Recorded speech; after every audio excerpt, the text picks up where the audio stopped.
One कमल मुस्काएगा, सब सौंप दो प्यारे प्रभु को। ओम शांति। हमारे बीच में आज भगवान बाई जी आए हैं। आप महाराष्ट्र जोन से निकले हैं और 9 वर्ष दिल्ली पांडे भवन गुलजार दादी के पास रहे। पिछले 15 वर्षों से आप मधुबन किचन की सेवाओं में हैं। 2500 स्कूलों में आपने सेवाएं दी और 900 जेलों में भी आपने सेवाएं दी। 3000 से ज़्यादा लेख लिखे। 300 पत्रिकाओं में आपके लेख जाते हैं। तो आज भगवान बाई जी बताएंगे कि विघ्न व समस्याओं में हम हल्के कैसे रहें। ओम शांति।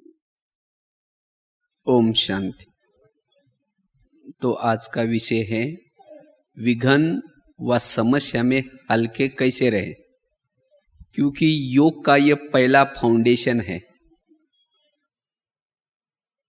जब तक हम ये फाउंडेशन पक्का नहीं करेंगे तब तक योग भी नहीं लगा पाएंगे, क्योंकि योग लगाने के लिए अंतर्मुखता की अवस्था जरूरी है, एकाग्रता की अवस्था जरूरी है, शांति की अवस्था जरूरी है, एक रस रहने की अवस्था जरूरी है।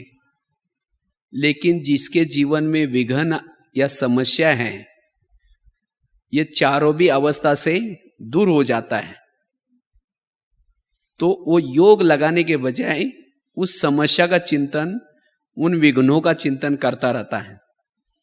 और जिस कारण ज्ञान होने के बावजूद, बाबा मिलने के बावजूद उनको जीवन का जो आनंद आना चाहिए, प्रभु मिलन का सुख मिलना चाहिए, वो नहीं मिलेगा।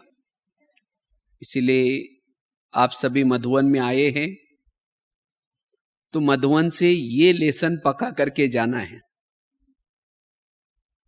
क्योंकि मधुवन या बाबा सभी समस्याओं को हरने का स्थान है। बाबा हमारी सभी समस्या हरता है। और हर एक के जीवन में समस्या जरूर होती है, बिना समस्या का कोई नहीं है। रात दिन अगर हम उन्हीं समस्या का ही चिंतन करेंगे तो फिर ज्ञान का चिंतन नहीं चलेगा। तो कैसे हम समस्या और विघ्नों में हल्के कैसे रहें, उसके लिए क्या करें? तो सबसे पहले हमें यह ज्ञान होना जरूरी है, ये समस्या आती क्यों है। वास्तव में समस्या या विघ्न यह हमें आगे बढ़ाने के लिए आते हैं। समस्या या विघ्न हमें लगन की अगन बढ़ाने के लिए आते हैं। और समस्या ये तो हमने अनेक जन्मों में किए हुए कर्मों का फल है। अनेक जन्मों में लोगों के साथ, प्रकृति के साथ अगर हमने कुछ गलत व्यवहार किया है, वही इस अंतिम जीवन में समस्या के रूप में आता है। इसीलिए समस्या का चिंतन नहीं करना है, जिसको बाबा ने पिछले मुरली में कहा था। बच्चे पुरुषार्थ क्यों नहीं करते? पुरुषार्थ में आलस और अलबेलापन क्यों आता है? कौन सा शब्द यूज करते? कारण। क्या क्या कारण लगाते हैं? मेरा पति मुझे सहयोग नहीं दे रहा है, इसके कारण मैं पुरुषार्थ नहीं कर पा रही हूं। मेरा शरीर साथ नहीं दे रहा है, जिसके कारण मैं पुरुषार्थ नहीं कर रही हूं। मेरी तबीयत ठीक नहीं, जिसके कारण मैं पुरुषार्थ नहीं कर रही हूं। मैं बांधेली हूं, मैं गृहस्थी हूं, मैं व्यापारी हूं, कई समस्याएं। मेरा सेंटर से घर बहुत दूर है, जिसके कारण हम पुरुषार्थ नहीं कर पा रहे। तो बाबा कहते हैं ये कारण मैं नहीं सुनूंगा, ये कारण तो तुम्हारे ही कर्मों का फल है। अगर पति तंग करता है, वो क्यों तंग करता है? क्योंकि आपने भी उसको कोई ना कोई जन्मों में पति बनकर के तंग किया है, तो वो अपना हिसाब किताब ले रहा है। क्योंकि सबको जाना है ना वापिस, तो जिसके भी कुछ बाकी हिसाब किताब क्या करना है, चुक तो करना है। तो अच्छा है उसको सकारात्मक रूप में लो, सकारात्मक रूप में। अच्छा है मेरा हिसाब किताब चुक तो हो रहा है। कोई पड़ोसी तंग कर रहा है, कोई बच्चा तंग कर रहा है, तो इन्हीं समस्याओं में हमें पहले क्या करना है, इन्हीं समस्या में हल्के रहना है। अगर ज्ञान में चलने के बावजूद भी ड्रामा का ज्ञान समझा, कर्म गति को समझा, हर एक का अपना अपना पार्ट है ये समझा, तो भी मुझे समस्या आती है, विघन आते हैं, इसका मतलब मैंने ज्ञान को सही रूप में नहीं समझा है, सीधी बात है। इसीलिए हमें क्या करना है, समस्या में हल्के रहने के लिए सबसे पहली बात ध्यान रखनी है, कर्म सिद्धांत का ज्ञान। इस संसार में जो घटनाएं हो रहे हैं, जो समस्या आ रहे हैं, वो कर्मों के आधार से आती है। कुछ अच्छी घटना आते हैं, अच्छे कर्मों का फल है। बुरी घटना आते हैं, बुरे कर्मों का फल है। अगर आपने करेले बोए हैं और आम की आशा लेकर के बैठे हैं, आम कब लगेंगे? लगेंगे आम? करेले को क्या लगेगा? करेले ही लगेंगे। तो इसी तरह हमें कर्म सिद्धांत को पहले बुद्धि में रखना है, तब जाकर के समस्या और विघ्नों में कैसे रहेंगे, हल्के रहेंगे। मैं हमेशा एक बहुत सुंदर एक घटना सुनाता रहता हूं। जस्ट मैंने उसको एक मराठी मैगजीन में लिखा हुआ है, कर्म सिद्धांत की घटना। इस घटना को आप अच्छी तरह ध्यान से सुनना, जिसे आप अपने जीवन के अंदर आने वाली समस्या या विघ्नों के बारे में भी समझ सकते हैं। ये घटना कोई कहानी नहीं है, हकीकत में घटी हुई घटना है। एक आगरा में एक पति पत्नी रहते थे, झोपड़पट्टी में रहते थे, बहुत गरीब थे। तो उनके पास एक कोई मेहमान आया था। वैसे मेहमान आया था दिल्ली में खरीदारी करने के लिए। वो बहुत बड़ा होलसेल व्यापारी था। उसको कुछ पुराना हिसाब किताब भी देना था और कुछ नई खरीदारी करनी थी, इसलिए उसने लाखों करोड़ रुपए लाए थे। लेकिन जब वो मेहमान व्यापारी दिल्ली में आया, उसी दिन दिल्ली के सब दुकान बंद थे कुछ कारण से। तो वो व्यापारी सोचता है मैं सारा दिन बैठे बैठे क्या करूं यहां, इससे अच्छा मैं जाकर के आगरा देख के आता हूं। आगरा गया, सारा दिन आगरा घूम करके देखा, लेकिन रात को उसको सोने का कोई स्थान नहीं मिल रहा है। जिस होटल में जाता था सब कहते थे भाई हमारा होटल बुक है, कोई जगह नहीं। तो वो सोचता है कि मैं अभी कहां सो जाऊं। अगर कई स्टेशन पर सो जाओ तो कहता है कि मेरी बैग चोरी हो जाएगी, कई बस स्टैंड पर सो जाओ तो भी चोरी हो जाएगी। तो अब क्या करूं?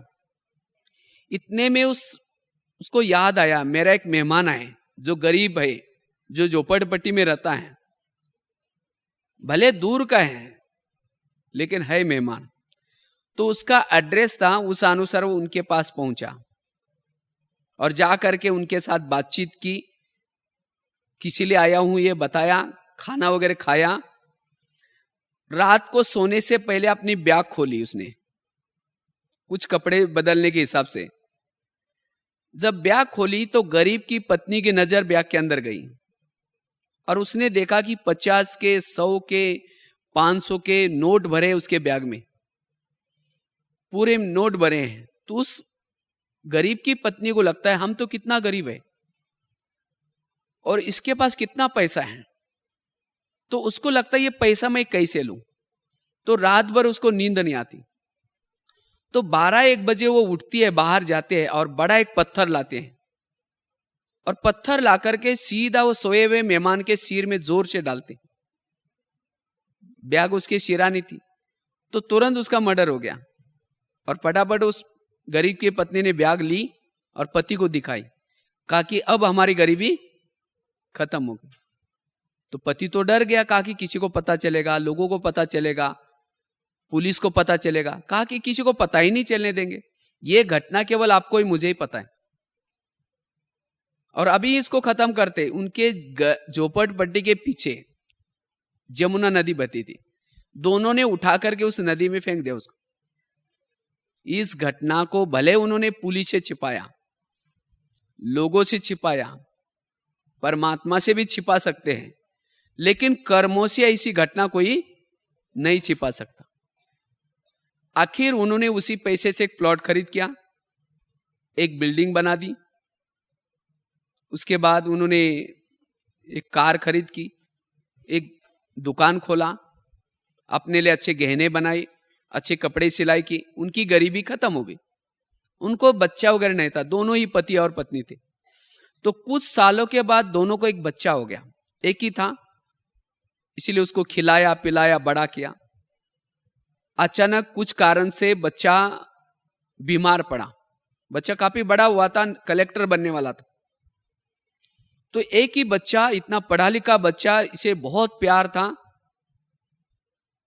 उसको अच्छे हॉस्पिटल में दिखाया, बहुत खर्चा आया।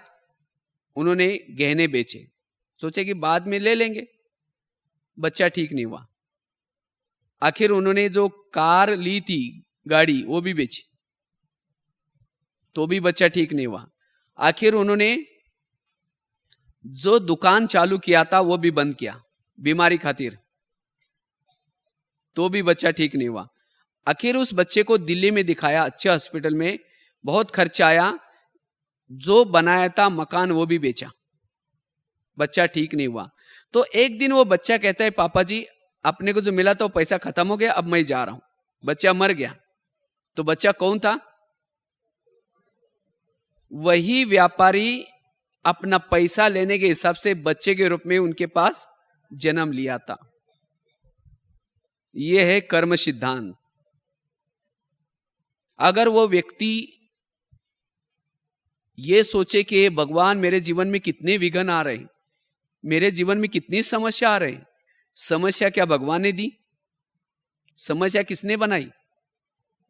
समस्या उसने अपने खुद बनाई, वो पैसे लेकर के।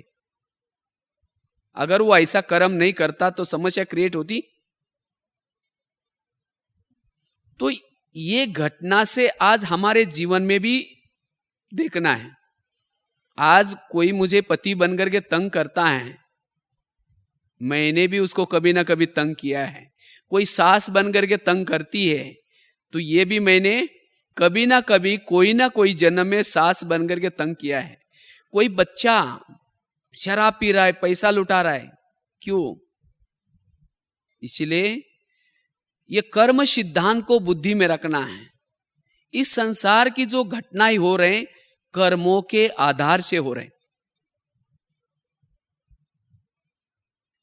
कईयों को लगता है ये मेरे ऊपर अन्याय हो रहा है, देखो मैं इसके साथ कितना अच्छा व्यवहार करती हूं, तो भी ये मेरे लिए विघ्न बन करके आ रहे हैं। अन्याय इस संसार में नहीं है। कईयों को लगता हम ओम शांति में जाते हैं, रोज ज्ञान सुनते, योग लगाते, तो भी हमारे घर में समस्या आ रहे हैं। ओम शांति में क्या इस जन्म में जा रहे, पिछले जन्म में थे? उसे पिछले जन्म में थे, तो उस जन्मों के जो हिसाब किताब वो कहां गए? उसको तो आपको चुक तो करना पड़ेगा ना। इसीलिए बाबा कहते बच्चे, जो भी कारण है वो उस कारणों का क्या करो? निवारण करो, समस्या का समाधान करो, विघ्नों में हल्के रहो, और तब जाकर के शांति से योग लगा सकेंगे। तब जाकर के एकरस अवस्था में बैठ सकेंगे। नहीं तो कई बोलते हैं जब योग लगाते हैं उस समय माया आते। माया आते मतलब कोई राक्षस आकर के हिलाता है? माया कहां से आती? जो सारा दिन देखा सुना, किसी ने कुछ कहा, वही बातें याद आते। इसीलिए सारा दिन हमें कर्म सिद्धांत को बुद्धि में रखना है। अब समय समाप्ति की ओर जा रहा है, और बिना हिसाब किताब चुक्त के कोई भी आत्मा परमधाम में नहीं जा सकती, याद रखना है। और हिसाब किताब को चुक्त करने के 3 तरीके हैं। पहला तरीका है योग लगा करके। आज बाबा बार बार मुरलियों में क्यों कहते हैं बच्चे योग लगाओ, बच्चे योग लगाओ। योग लगाने से जो आने वाली घटनाएं, अनहोनी घटनाएं, उसे आप बच भी सकते हैं, उसको टाल भी सकते हैं। किसे? योग लगा करके। उसको योग से भी चुक्त कर सकते हैं। लेकिन आज इतना हम योग लगाते नहीं, इसीलिए विघ्न समस्या आते हैं। तो योग लगा करके भी चुक्त कर सकते हैं, ये एक तरीका है। दूसरा है उस घटनाओं को सहन करके भी चुक्त कर सकते हैं। अब समझे कोई आपके पति के साथ आपके हिसाब किताब है, तो पति जो व्यवहार करता है, जैसा व्यवहार करता है, उस बातों में शांत रहो, सहनशील बन करके रहो, उसको दुआएं दो, तो दोनों के हिसाब किताब चुक्त हो जाएंगे। यह भी एक तरीका है। लेकिन हमें जब कोई तंग करता है तो हम उसको क्या करते हैं? रोना शुरू करेंगे, बाबा ये मेरे को क्यों तंग कर रहा है, ये मेरे को ऐसा क्यों कह रहा है। तो बाबा को दया आता है, बाबा क्या करता है? उस विघ्न को टाल देता है, उस समस्या को खत्म करता है। लेकिन हिसाब किताब तो खत्म नहीं हुए। फिर वही हिसाब किताब आपको धर्मराजपुरी में चुक्त करना पड़ेगा। अगर धर्मराजपुरी में आप हिसाब किताब के वश होंगे, उस समय रोना पड़ेगा। जब आप रोएंगे तो रोने वालों के आंखों के आंसू कौन पोंछेगा? इसीलिए बाबा कहते बच्चे योग लगा करके चुक्त करो। रोज 1 घंटा एक्स्ट्रा योग विकर्मों को विनाश करने के लिए करो, बंधनों को खत्म करने के लिए करो, अलग से योग करो। तो इसीलिए हमें योग से चुक्त करना है या सहनशील बन करके करना है, न कि धर्मराज की सजाओं से। धर्मराज की सजाओं में जो विकर्म विनाश करता है उसको पद नहीं मिलता। तो अच्छा कौन सा है?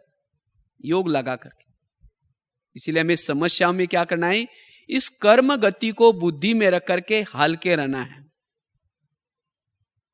जब भी आप घर से निकलते हैं, निकलने से पहले सोचो आज न जाने किसके किसका हिसाब लेने के लिए कोई आएगा, तो मुझे उसको देना है।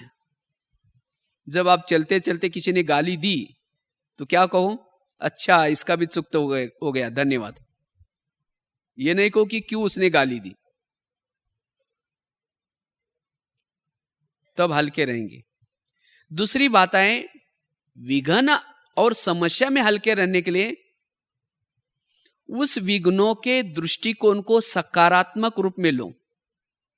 जो भी आपके सामने विघ्न आते हैं, समस्या आते हैं, उसके दृष्टिकोण को सकारात्मक रूप में लो। एक रामायण का बहुत सुंदर एक एग्जाम्पल आपको सुनाता हूं। आज ये रामायण महाभारत की घटना में क्या सिखाते हैं? सकारात्मक सोच। राम राजा बनने वाला था, लेकिन रात में आकर के मंत्रा ने क्या किया, कई कई को 2-4 बातें सुनाई। कहा कि तुम्हारा भी बेटा है। उसका बेटा कौन था? भरत। कहते तुम्हारा बेटा भी तो है, तुम उसको भी राजा बना सकती हो। वो तो पहली सुनती नहीं कई कहते तुम राम के बारे में ऐसी सोच रहे। कहते वो राम नहीं तुम्हें हराम करेगा, अपना बेटा तो अपना होता है। जब वो बात बुद्धि में लेती है तो राम को राजा बनाने के बजाय क्या निर्णय करते हैं? उसको 14 साल वनवास। तो 14 साल के लिए वनवास में गया, सीता चोरी हुई, वियोग के कारण, राम के वियोग के कारण दशरथ ने शरीर छोड़ा, लक्ष्मण भी साथ में गया, भरत भी राजा नहीं बना, उनको दर दर भटकना पड़ा। ये सब किसके कारण हुआ? मंत्रा के कारण। तो मंत्रा को का पार्ट देख करके लोगों की भावना कैसी चलेगी? अच्छी चलेगी, बुरी चलेगी? कहेंगे देखो इसने कितना गलत पार्ट बजाया। लेकिन वास्तव में देखा जाए तो मंत्रा ने जो किया ठीक किया। अगर मंत्रा ये पार्ट नहीं बजाती उसी समय तो राम क्या बनने वाला था? राजा। अच्छा, वो राजा बनता, वनवा में जाता, सीता चोरी होती। जब सीता ही चोरी नहीं होती तो रावण को मारता। जब रावण को ही नहीं मारता तो राम की महिमा कौन गाता? राम को महिमा योग्य बनाने वाली कौन?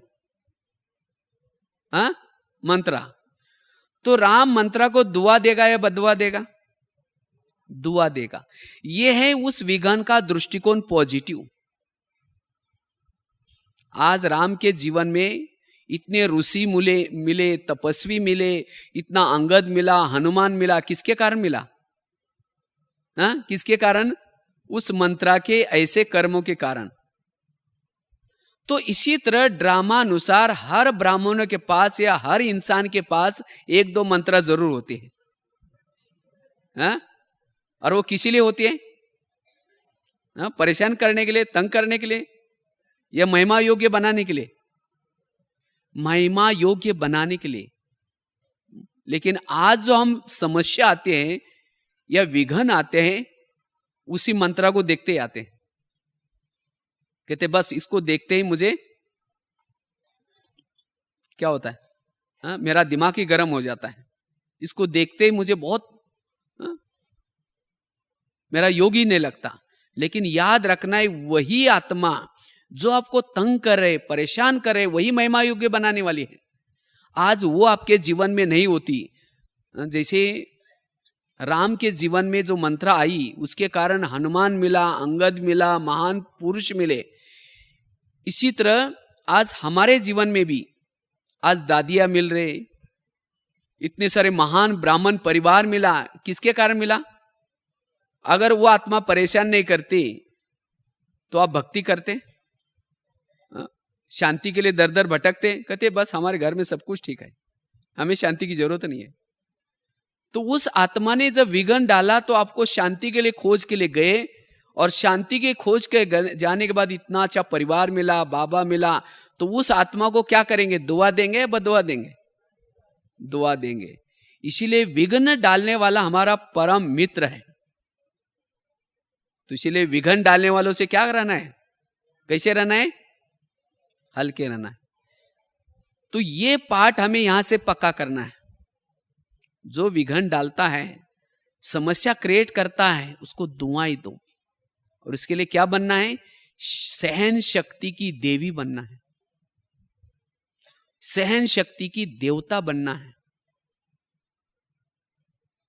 और जब उन आत्माओं के बारे में जो विघ्न डालते हैं, समस्या क्रिएट करते हैं, उनके लिए जब आप सकारात्मक रूप में रहेंगे, तब आप योग का अभ्यास कर सकेंगे। अन्यथा ज्ञान है, सब कुछ है, तो भी आपका योग नहीं लग सकता। प्रभु मिलन का आनंद नहीं ले पाएंगे। विघ्न और समस्या के पर्दे के पीछे कुछ ना कुछ कल्याण समाया हुआ होता है, याद रखना है। आपको लगता है विघ्न, लेकिन उसके पीछे कुछ ना कुछ कल्याण समाया हुआ है। इसलिए गीता का सार क्या है? जो हुआ अच्छा हुआ, जो हो रहा है अच्छा हो रहा है, जो होगा वो भी अच्छा। इसलिए मेरे साथ ये पक्का पाठ करना है, मेरे साथ जो हो रहा है अच्छा हो रहा है और वही होना चाहिए, इससे ही मेरा कल्याण है। माउंट आबू जा रहे हैं, माउंट आबू जाते जाते कई जगह पर ढलान है, वो ढलान आपको नीचे ला रहे, कहाँ लेके जा रहे हैं? वो भी आपको माउंट आबू लेके जा रहे हैं। इसी तरह जीवन में आने वाली विघ्न और समस्या भी आपको अच्छाई की तरफ लेके जा रहे हैं, इसीलिए उसे घबराना नहीं है। तो मधुवन से जाने से पूर्व ये पक्का करना है, बाबा मेरे जीवन में नो प्रॉब्लम, कोई भी प्रॉब्लम नहीं, मैं एकदम ठीक हूं और जो भी मुझे प्रॉब्लम्स दे मेरा उससे कल्याण हो गया, इसीलिए आपका बहुत बहुत धन्यवाद। और एक घटना आपको सुनाते हैं। एक माता जी थी, अज्ञान काल की बात है, बहुत गुस्से वाली थी। तो एक बार उसको इतना गुस्सा आया, अपने छोटा सा बच्चा था, वो समझाए नहीं समझ रहा था, तो पांव से उसको रगड़ करके मार रहे थे। तो किसी ने उसको खींच के निकाला, कहा कि तुम माँ हो या क्या हो, तुम ऐसा काम करते हो। तो उस माता जी को इतना वैराग आता है कि मैं इतना गुस्सा कैसे करती हूं। तो किसी माता ने कहा कि तुम भक्ति कर, तुम भक्ति वगैरह नहीं करती इसीलिए तुम्हें वैराग गुस्सा आता है। तो वो भक्ति करते हैं, तो भक्ति करते करते रोज मंदिर में जाते हैं। तो एक बार उसी मंदिर में ब्रह्मा कुमारी की प्रदर्शनी लगी थी। तो वो प्रदर्शनी देख करके उसको ये ज्ञान बहुत अच्छा लगा, वो ज्ञान में चलती है। तो 2 साल के बाद फिर मधुवन में बाबा से मिलने के लिए आई। तो बाबा से मिल रही थी, पर्सनल मिल रही थी, ऊपर की बात आई है। तो बाबा को क्वेश्चन करते, कहते बाबा मेरा योग ही नहीं लगता। तो बाबा कहते क्यों? कहते बाबा मैंने एक जिंदगी में बहुत गलत काम किया। तो बाबा ने कहा कौन सा? कहते मैंने गुस्से से एक बार बच्चों को रगड़ करके मार रही थी, वो दृश्य मुझे योग में याद आता है, तब मेरा योग नहीं लगता। तो बाबा ने क्या जवाब दिया होगा? बाबा ने कहा कि बच्ची जो तुमने किया वो ठीक किया, अगर उस समय वो काम नहीं करती तो आज यहां होती? तुमने वो काम किया, तुम्हें वैराग आया, तुमने भक्ति की, भक्ति करते करते ज्ञान मिला और उसके कारण तुम यहां आई हो, क्योंकि उस आत्मा के साथ तुम्हारा कोई हिसाब किताब था। इसी तरह आज तक कई कई भाई बहने क्या करते हैं, कहते कि मैंने जीवन में एक बहुत गलत काम किया तो हम यहां आने के लायक नहीं है, हम ब्राह्मण कहने के लायक नहीं। लेकिन नहीं, आपने जो किया वो अच्छा किया, अगर वो काम नहीं करते तो आज यहां होते। कहते हैं ना, पापी का पाप का घड़ा भरने के बाद क्या होता है, वो फट जाता है, फिर उसको भगवान मिलता है। इसीलिए हमें कभी भी बीती हुई बातों को याद करके वर्तमान को फीका नहीं बनाना है। इसीलिए विघ्न और समस्या में क्या रहना है, हल्के रहना है। भाग्यशाली आत्मा वो है जिनको विघ्न ज्यादा आते हैं, और जिनको विघ्न ज्यादा आते हैं, समस्या ज्यादा आते हैं, सतयुग में उनका पद ऊंचा है, याद रखना है। अगर आपको आपके जीवन में विघ्न नहीं आता, समस्या नहीं आती, इसका मतलब आपका योग इतना लगन वाला नहीं है। क्योंकि जो योग लगाता है उसके जीवन में बहुत विघ्न आएंगे, और जितने विघ्न आएंगे उतना आगे बढ़ता जाएगा, उतना ही संसार से उपराम हो जाएगा। जैसे कहा, समझो कोई माता जी है, उसका अपना पति तंग नहीं करता, तो उस माता जी का योग किसे लगता? फिर उस पति से लगता, मेरा पति बहुत अच्छा है, कभी तंग नहीं करता, वही पति याद आएगा। जितना वो विघ्न डालेगा, कौन याद आएगा? बाबा याद आएगा। इसीलिए बाबा कहते हैं ना, जो बांधीली माता है उनका योग मेरे से ज्यादा होता है। क्यों? क्योंकि उनको विघ्न ज्यादा है, इसीलिए दिल से बाबा बाबा निकलता रहता है। तो इसीलिए संगम युग में विघ्न आना कोई खराब बात नहीं है। विघ्न आए, लेकिन आपका मन और बुद्धि उस विघ्न के वश न हो जाए, वो भाग्यशाली आत्मा है।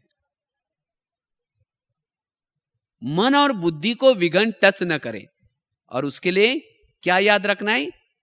कर्म गति को याद रखना है। दूसरी बात कौन सी सुनाई? उस विघ्न के दृष्टिकोण को पॉजिटिव लेना है। और एक आपको घटना सुनाते हैं, कैसे पॉजिटिव लेना है। एक महाराष्ट्र के बहुत प्रसिद्ध एक संत थे, जिनका नाम था संत तुकाराम महाराज। कहते बहुत भक्ति करते थे। तो गली के लोगों ने उस संत को भक्ति करने के लिए मना किया, तभी भी उन्होंने नहीं छोड़ा। तो सभी लोगों ने एक दिन पकड़ करके उस संत के गले में सब्जियों की माला पहना दी, बैंगन, टमाटर, आलू, मटर, सभी सब्जियां, और मुंह काला करके बाल उतार करके हल्दी का लेप लगा दिया, और उस संत को एक गधे पर बिठा करके गली गली में घुमाया। इतना भी नहीं छोड़ा, जहां उनकी पत्नी रहती थी वहां तक लाया, और पत्नी को घर से बुलाया, खा देखो ये तुम्हारे पति देव। वो देखती मेरे पति के साथ ऐसा व्यवहार किया, उसको बहुत गुस्सा आता है। तो जिन्होंने ऐसा किया था सबको गाली देते। तो उस समय संत कहते हैं इनको गाली क्यों दे रहे, ये लोगों ने अपने लिए 8 दिन के लिए सब्जी ला कर दी है, वो माला पहनाई थी, और कहा कि इनको गाली क्यों देते हैं, मैंने तो अपना गांव देखा ही नहीं था, आज ये लोगों ने अच्छी तरह क्या किया, मुझे पूरा गांव घुमा करके लाए। और कहा कि इनको गाली क्यों दे रहे, मेरे सिर में तो फोड़े हो रहे थे, ये लोगों ने बाल उतर करके हल्दी लगा, औषध किया, इनको गाली मत देना, चाय पानी पिलाना। उस विघन और समस्या को उसने क्या लिया, पॉजिटिव। तो ये बहुत बड़ी कला है, इसको कहते ज्ञानी। एक ने कहा दूसरे ने माना, इसे जीवन में सरलता आएगी, सहनशीलता आएगी, अंतर्मुखता आएगी। इसीलिए विघन और समस्या में हल्के रहने की कला सीखनी है, क्योंकि जब विघन में आता है, समस्या आती है, तो मन उसे क्या बनता है, भारी बनता है।